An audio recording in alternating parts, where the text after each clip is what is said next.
Welcome to Papo de Direito, the podcast that brings you a different, lighthearted, relaxed conversation with big names in law and with lots of content from the diverse legal field.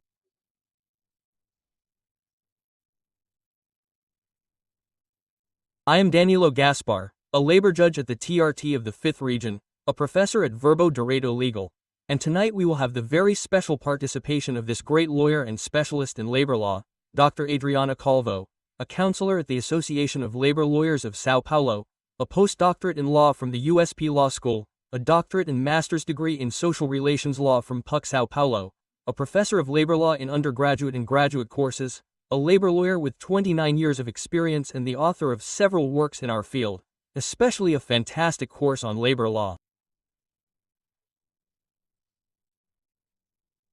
My friend, Professor Adriana Calvo, welcome.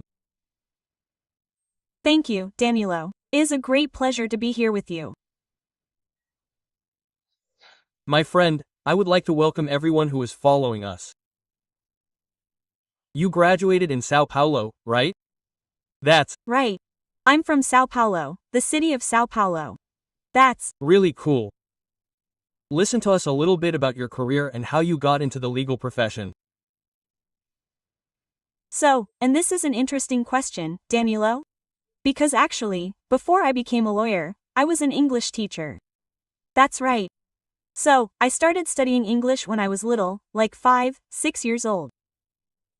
And when I got to 14, 15 years old, I had already finished the whole course and the school coordinator asked if I wanted to teach English to children. And I started teaching English, earning my own money so I could do my own thing. I even remember that the big problem was that I couldn't be registered, because I was under 16, right? I couldn't be registered. So I started working informally, just with a group of teenagers and then, of course, when I turned 16 I was registered. That's really cool. So, what made you leave English for the legal world? Actually, it was my father, Danilo. I'm the daughter of a Spanish woman, right? My father is Spanish, so my whole family is Spanish. And my father, that immigrant who came here to Brazil when I was 19 years old, right?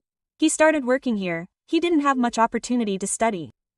When he had his children, he said, "My children are going to study."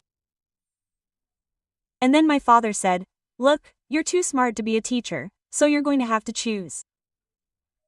Either you study law or you study medicine. So, I'm not going to let you go to college in the area of education or teaching, right?" And then, imagine, right, the pressure from my Spanish father, my Galician family, right, and my father said law or medicine. How cool, you know. That push, more than the push, right?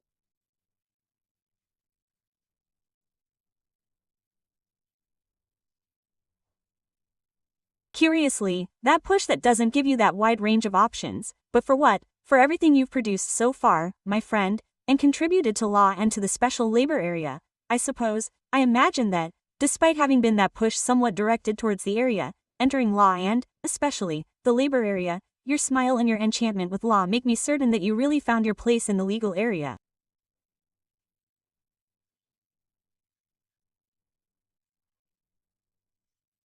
Is that right? Right. And then what happened? I went to high school in the biomedical area, because at first I thought about being a doctor, but then I went to a lab class where we had to do animal drying. And then I realized, Danilo, that I wasn't very good at it. And there was a very curious episode that was the following. I had to bring a fish to class, a carp, right? And I couldn't find a dead carp, so I brought a live carp.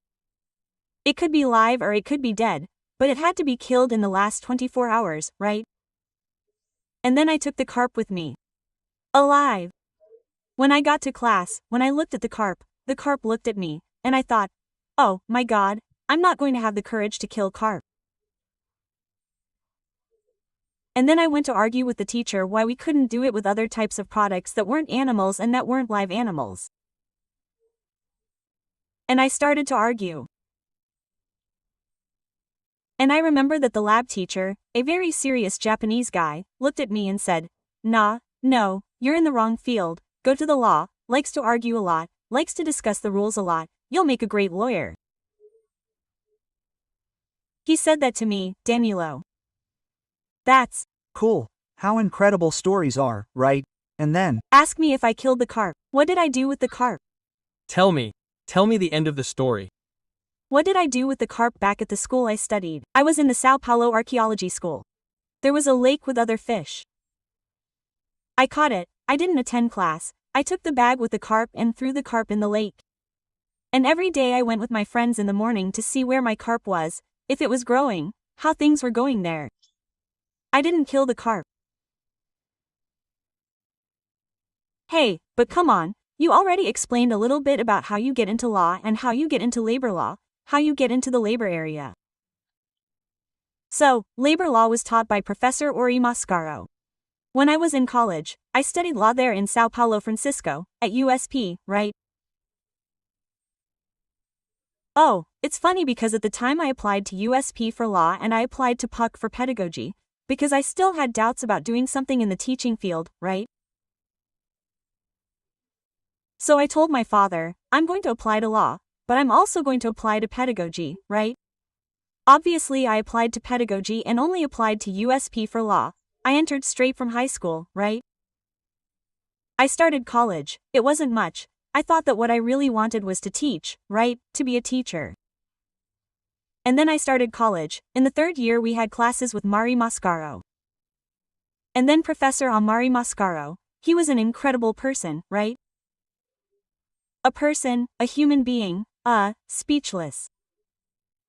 And his classes, and the content, and that thing, right, of looking at the workers, right, and thinking, wow, right? The workers are there, they need this class struggle, right? Capital and labor, that always fascinated me. And then I went looking for my first internship in the labor area. And I always liked, right, the internship in the labor area. I had a class with Professor Mauri, I had a class with Professor Magano, they were both. Professor Magano was in collective law, Professor Oriorio was in individual labor law, right? And that's where my passion for labor law began. See, I didn't do an internship in any other area, I've never been a lawyer in any other area. I've been 100% labor my entire life. How cool.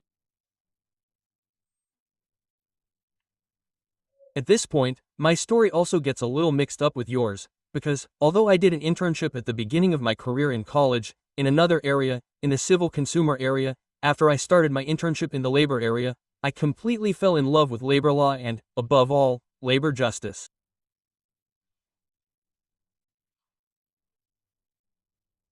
So, whenever I have the opportunity, I bring up the subject, I express my pride in labor justice. I'm not proud of being a labor judge, because this pride dates back to my time as a lawyer or labor lawyer, because when, while still an intern, I entered the labor court for the first time to do a diligence in a secretariat, in a court, as we usually call it in Salvador, I was practically shocked, because my experience until then in the common court had been a somewhat frustrating experience for a law student.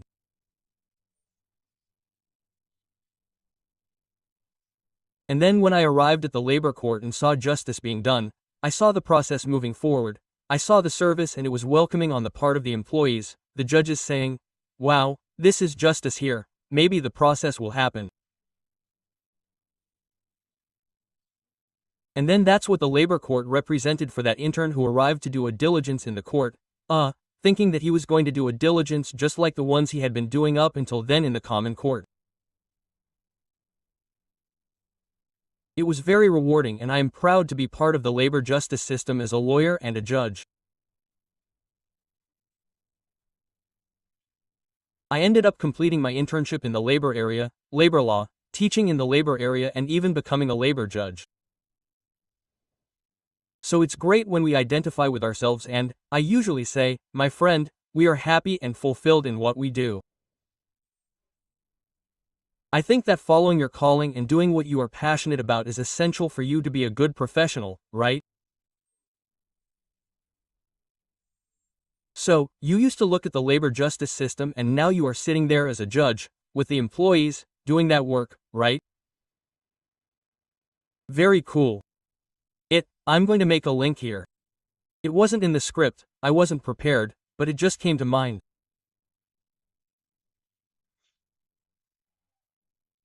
In fact, based on your speech and mine, because I thought about bringing up a topic for us to discuss, which is the issue related to illness and moral harassment.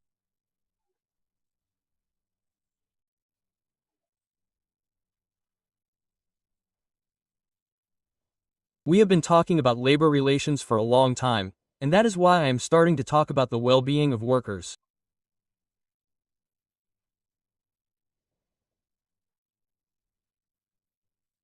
In other words, it is not just about having a job, it is not just about having a contract, whether formalized or not, but about having a welcoming environment. It is about having a place where one can fulfill oneself as a human being.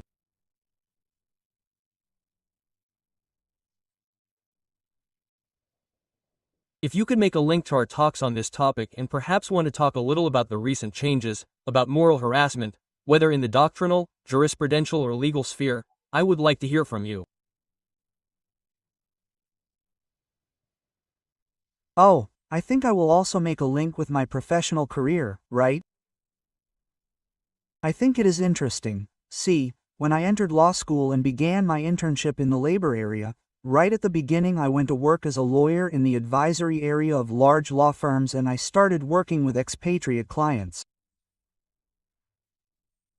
So, Danilo, I was responsible for contracting and terminating contracts for expatriates, because I spoke fluent English and had also studied Spanish, since my family was Spanish, right?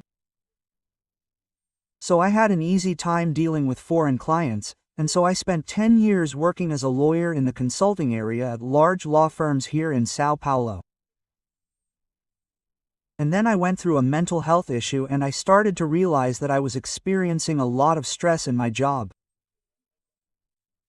I was working long hours, so I went to the office almost every day. Saturday and Sunday came, and there was always something to do. I went to the office again. I got an apartment next to the office so I could walk to work quickly. You see, I was passionate about what I did, right? And the projects were really cool, very motivating. But suddenly I was becoming a workaholic, right? The holic is a person who is addicted to work. He was in a structure where if you wanted to leave at 6 or 7 in the afternoon, you had to ask for permission. But why are you leaving so early? 6 in the afternoon, leaving so early. I was in a structure where lawyers said they were proud of being the last one to turn off the lights at 1 in the morning. And the realization hit me when I was dating a guy, right? He was a tennis teacher, a whole culture of quality of life, of sports. And then this tennis teacher says, he broke up with me and told me that I was unlovable. Man. Unlovable. So I said, wow, am I really that boring? Why did he say that, right? Quote. Then he said, I can't see you. You say on Saturday that you're going to stop by the office quickly and you disappear. You go to the office on Sunday and then you disappear. Quote. He said, look, if I didn't know that you really work hard and really like what you do, I would imagine that you had someone else. And you know that thing, that penny that hadn't sunk in yet, like, wow, was I really working too hard? Was I going over the top? And what was my mental health, my sleep, my quality of life like, right?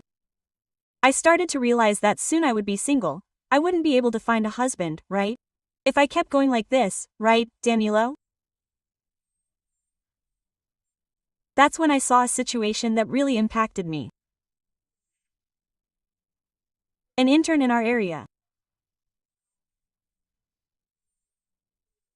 Her father passed away, and at her father's wake, my boss at the time called her on her cell phone and said, my condolences and I'm sorry, but you know that job you were talking about? I needed that file for that meeting. Could you attend that meeting with that client tomorrow morning at 8 a.m. and then I'll let you go for the day? Quote. Then I looked at it and said, there's no limit, right?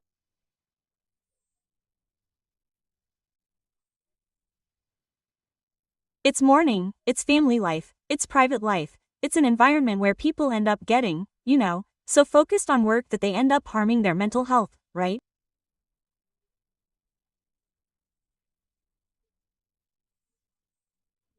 And see, it's no coincidence that at that moment I resigned, left big offices and went into academia. I'm going to continue my master's degree, start teaching 24 hours a day, morning and night, right? But of course, I had a better quality of life. I scheduled my classes, I was the pedagogical coordinator of a prep course. It was at that time that I started writing my book, which is my manual on labor law for the publisher Mizuno. And then I started to produce a lot in the academic field and have a better quality of life, better control over my working hours. And it's no coincidence that, when I choose a topic for my doctorate, I ended up choosing mental health in the workplace and combating institutional moral harassment, because I started to see it in my clients, right? Because, after a while, I set up my office and started to advocate for my clients and teach, right?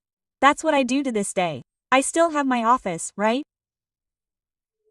And I started to realize that the situation I had experienced was also common in companies.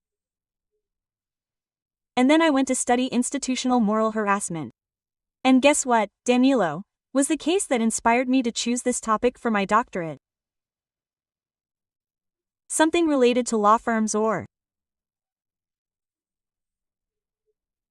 not, it was France Telecom, the company France Telecom, which in France at the same time had undergone privatization and had had several cases of suicide in the workplace.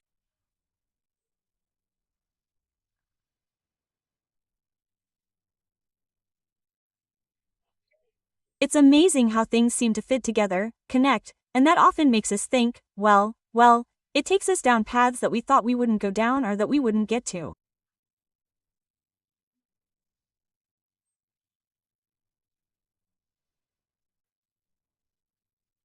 And then, it seems to me that, if you, of course, you wouldn't wish this on anyone who goes through suffering, through an experience that leaves its mark on their professional life, but if you transform this into learning, into a source of knowledge, sometimes I feel like you were chosen as an instrument,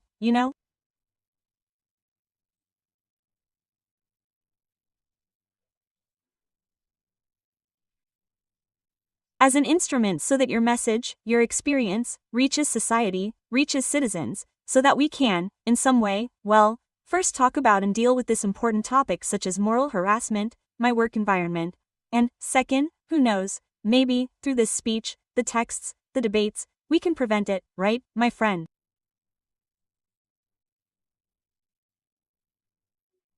Because there is no point in us just talking about moral harassment from the perspective of repression, individual or collective compensation. It seems to me that this is not as transformative as educational and preventive action can be on this topic, right? And today, Danilo, I work a lot in this area, giving training and lectures on moral harassment, providing consultancy to companies, involving these topics related to mental health. Now with NR1, right, this year, with this obligation to now address psychosocial risks in the PGR, companies are becoming a little more aware, right, of the importance of mental health. Look, I graduated in 1996 and I told you about mental health problems back then. Imagine today with all the technology we have, right? The digital revolution began in 2000 or so today mental health problems are much worse than they were when I graduated, right? So today when I teach my students, sometimes the topic is moral thirst. And I talk about this subject openly and I'm surprised, Danilo, when I give my testimony and see students who say to me, "Professor, I'm 30 years old."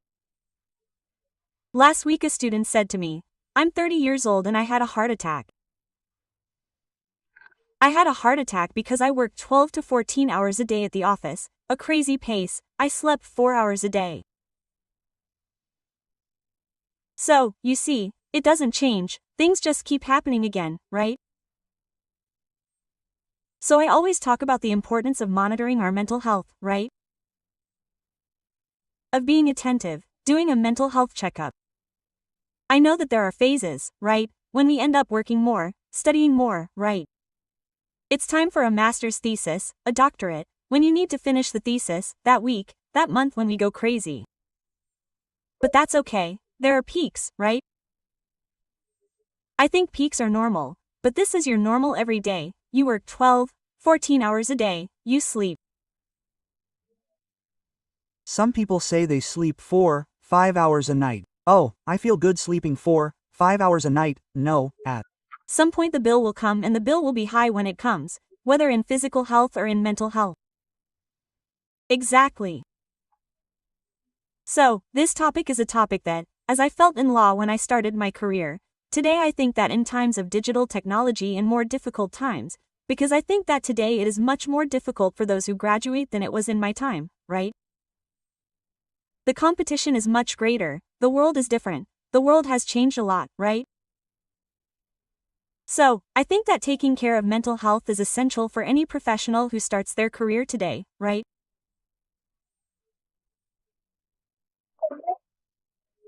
Paying close attention, choosing. Don't just choose jobs that pay well, also look for jobs that pay well but that provide you with mental health, because it's not worth the price if you're in your dream job, doing what you love, with a super good salary, but you practically have to live for the company and not have a personal life, right? Of course, my friend. And speaking of personal life, now I'm going to have a chat with not only the professor and lawyer Adriana Calvo, but also my friend Adriana Calvo, this wonderful person that you are. What is your passion outside of law? So, Danilo, I've always been a person who really liked, things related to mental health. So, for example, I've been practicing transcendental meditation for 20 years. So, ever since that moment when I went through that stressful situation and realized that I was out of balance between work and personal life, I've been looking for things that could help me maintain balance. And then my father-in-law, he's been meditating for over 40 years. When I met my husband, I saw this wonderful person who is my father-in-law, such an incredible person. I have never seen a person so calm, so simple in the world. And I said to him, I want to be like that. How can you be like that? And then he introduced me to transcendental meditation. So I have been practicing meditation for a few years, almost 20 years. My husband is now a meditator too, and so is my son, right? So, we practice meditation as a way to try to release stress, to seek balance. It helps me in classes, because I become more didactic, clearer, my thinking becomes more linear. So, it has been something that has helped me a lot as a tool, right? Everyone has their own tool, right? Some people say, right? Some people say to me, it's a box, I go there, punch a bunch of people and then, boom, my stress goes away. Everyone has their own, right? I say that the important thing is to have a tool, right? So, meditation. I have 2 valves, 2 scrap valves, actually 3, right? One is sports in general, and the other is my children. That's why I say 3, because there are 2 of them, and, anyway, these 2 mental escape valves in moments when we are really there, anyway, tired, worn out, with that feeling that we can't handle it, that our minds are asking for something more.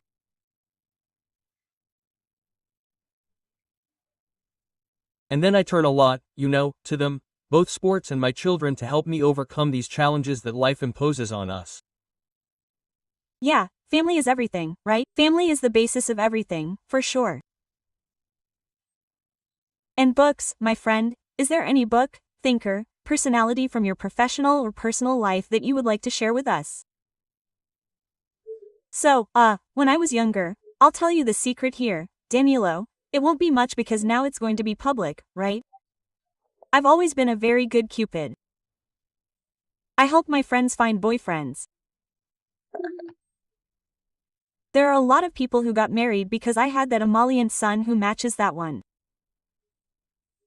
And I always liked those things a lot. So, I really like the book Men Are From Mars and Women Are From Venus to try to understand how men and women think. And that book really left its mark on me during my younger phase of life, when I started to understand relationships, to understand this difference between men and women, right? Men are from Mars, women are from Venus, we are from different planets, but we can get along well, right? So, that was a book that really left its mark on me, right, during that phase of my life. So, I even took a cartomancy course and a palmistry course. Sometimes, Danila, I read palms. Can you believe it? Quite esoteric when I was younger. Now I've forgotten. Don't tell me that next time you want me to read your palms. No, I've already forgotten. I was already thinking exactly that. It's been a long time since I've done this. But do you know when I stopped? Because I took a course, right? But one day I decided to stop because in the course they teach you how to look at your lifeline. And then I went to read the palm of a friend of mine at the time and his lifeline was cut. And according to the course, it meant that if the lifeline was cut, he would die prematurely. And a few years later he died in a car accident. Then I said, I don't want to know about these things anymore, or read about them, or study about them, because I said, oh, right, it's not that easy, because you look, you see, right? And that's when it impacted me. Then I said, oh, no, I'd better stay in law, right? The best part of my life is a lawyer. But I've always had this side of self-knowledge. I've always wanted to know myself, to know the people around me well, right? I think self-knowledge is very important for you to understand why people react differently. Today, for example, I like nonviolent communication, NVC, and I've taken a neuro-leadership course. So, I think that, as a human being, in order to be successful, it's not enough to just have technical knowledge. You also have to have self-knowledge. Be a person who knows themselves, who knows the people around them, and who seeks to solve their problems. So, I've also done therapy. I think it's great, I'm great. I agree and I recommend that people at certain points in their lives also seek psychological counseling, which is really worthwhile when the person is going through some very difficult times. In other words, in general, self-knowledge, right? And we conclude all of this, Danilo, with spirituality, right? I always say that religion, having a religion these days is very important, right? I'm Catholic, right? But I say any religion. I think that a person has a faith, they have values that they can believe in. Most religions bring very important values and values that help in everyday life, right? Like forgiveness, which is very important, like not judging others. So, in this sense, I think it's very important for people to have a religion to support them in difficult times, because difficult times always come up, they happen, right?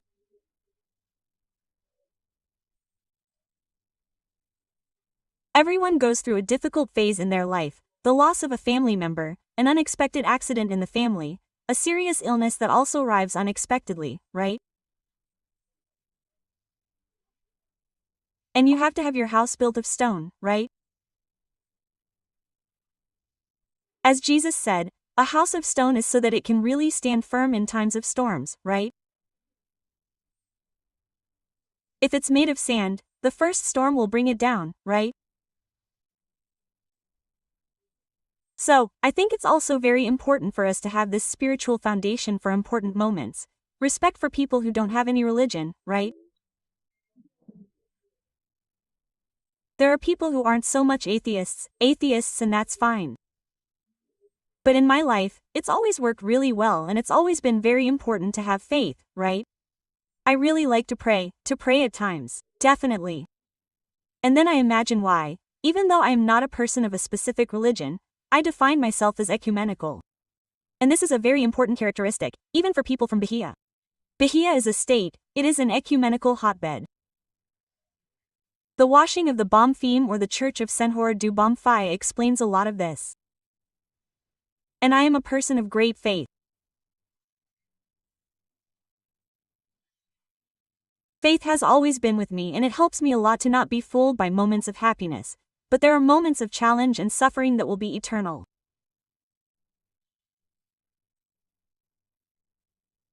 And maybe it has helped you. So I will accompany you in moments like this too.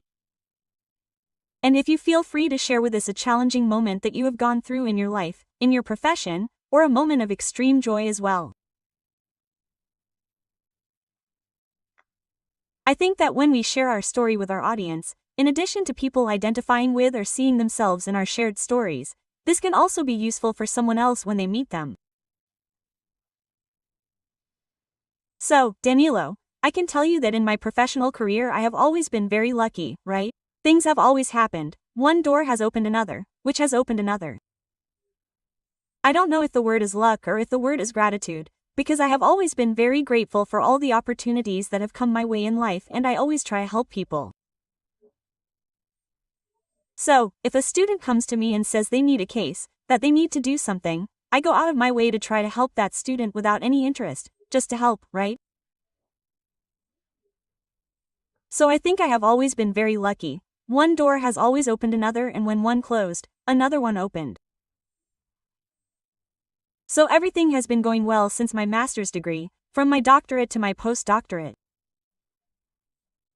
In my professional career as well, I always have many referrals from clients who refer me to other clients, which I think is the most important word of mouth, right? From people really valuing your work, not only as a professional, but also as a person. So I can say that I have nothing to complain about. I can say that I have had a very happy life up until now. I don't have much to complain about, I just want to be thankful. The only difficult moments I can say was the loss of my father, right? I mentioned him at the beginning, let's end by talking about him, right? My father passed away, what must have been the beginning of it? About 15 years ago. And my mother is still alive today, she will be 80 this year. But the loss of my father passed away very young, at 68, was perhaps the most difficult moment in my life up until now, right? But I can say that God has always been very good, because right after my father passed away, I got pregnant with my son, Alexander, who is about 13 years old, and he is a very special boy. And being a mother, as you said, a father and a mother, is such a fantastic thing, right? We relearn ourselves, we question ourselves all the time. It's true. Well, we become a better version of ourselves every day, because they don't demand that. They demand our best version of ourselves. That's right, they challenge us all the time, right, Danilo, with questions. Mine is now a teenager and comes up with questions and debates, right? And then we really learn a lot, right? So, it's funny how our stories touch on this point. When I was 20 years old, I lost a sister. She was the only sister I had, who passed away at 23 years old. And 9 months after her death, my first son was born. And by coincidence, of destiny and energy, my son was born on the same day as my sister's birthday, that is, his aunts, brought into the world by the hands of my father, who is an obstetrician here in Salvador. So, it's as if life was telling me and my parents, we close one door, but open another so that each one can fulfill their mission and follow their purpose. So, the joy of a child, of a new life, is always very inspiring, my friend. Yes, and I always say, right, people ask what is the hardest, master's degree, doctorate, postdoctorate. I say, guys, being a mother. Mother is the hardest thing I've ever done, like, of everything, even postdoctorate. I have no doubt about that, no, it's a challenge every day, right? We worry, we love immeasurably, right, Danila, one thing. Right, that's cool, friend. That's cool, I saw you talking about things, how interesting, right? Sometimes people ask something like this, wow, I want to hear a legal topic. The legal topic doesn't have to be a legal topic in the strict sense, because law is a science of social relations, its object is social relations. And we can't think that law is alien, it is chronologically old in relation to social facts, okay? But is it a response to these social relations? That's why I ask you, what could Adriana Calvo say to that law student on her first day of college today? So I think this is the most interesting question, right? Because look, Danilo, I just turned 50, right? This year I turned 50. What a beautiful age. Congratulations, my friend. Yeah. And then you go back and remember, right? Back in college, right? And think about what you would say.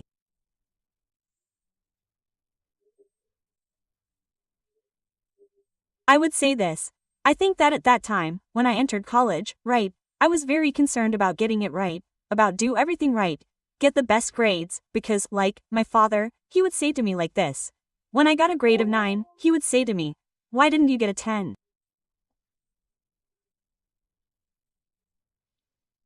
When I got a 9.5, he would say, why didn't you get a 10? And when I got a 10, and then I wanted to congratulate him, like, you got a 10, he would look at me and say, you did nothing more than your obligation, I pay you to the best schools for that, right? Spanish family, anyone who has a Spanish family knows this. Quote. So, I think that at the beginning of my career, I was always very concerned about being the best, studying a lot, seeking perfection. And life taught me to relax a little, right? To think that from time to time you will make mistakes, from time to time you will not achieve what you wanted. I would say to Adriana back then, keep going, but don't always worry about getting a 10, right? Don't worry, a 9.5 is very good, a 9.5 is excellent, an 8 is very good, right? So, this tension of always wanting to be a perfectionist.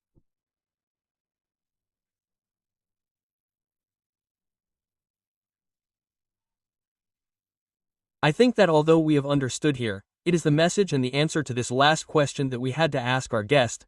These remote participations have their challenges, but the message was left by her in a very important way, very motivational for us, so I could say.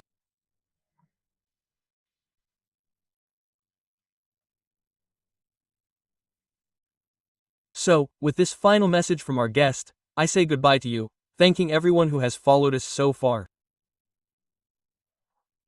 And don't forget to follow Verb's page, follow the Papo de Direito podcast so you don't miss any episode, as we will always have lots of content and special guests here. Much love and see you soon. M.